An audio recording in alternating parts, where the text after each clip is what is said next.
అమరావతిలో అసెంబ్లీ సమావేశాల సమయంలో కూడా రాజధాని ప్రాంతంలో అక్రమ ఇసుక దందా కొనసాగుతోంది. సీఎం వెళ్లే మార్గం మందడం రోడ్డులో నిన్న అర్ధరాత్రి ఇసుక లోడు లారీ దిగబడిపోయింది. దీంతో అక్రమార్కులు అక్కడే రోడ్డుపై ఇసుక లోడ్ను ఖాళీ చేసి పరారయ్యారు. ఇసుక లోడు లారీ వల్ల వాటర్ పైప్ లైన్ దెబ్బతింది. సీఎం ప్రయాణించే మార్గం కావడంతో అధికారులు రాత్రికి రాత్రే పైప్ లైన్ కు మరమ్మతులు చేశారు. ఇసుక మాఫియా వదిలి వెళ్లిన ఇసుకతోనే అధికారులు గుంటను పూర్తి చేశారు. అక్రమంగా ఇసుకను మట్టిని తరలించుకుపోతున్నారు అని అనేకసార్లు ఫిర్యాదు చేసినా అధికారులు పట్టించుకోవడం లేదని రాజధాని రైతులు ఆగ్రహం వ్యక్తం చేస్తున్నారు.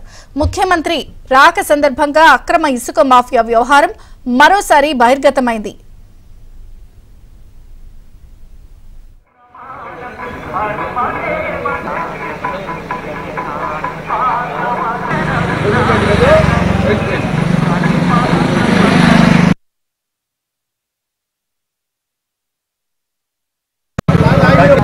తప్పు కూర్చోండి, మళ్ళీ లీక్ అయ్యేటట్టు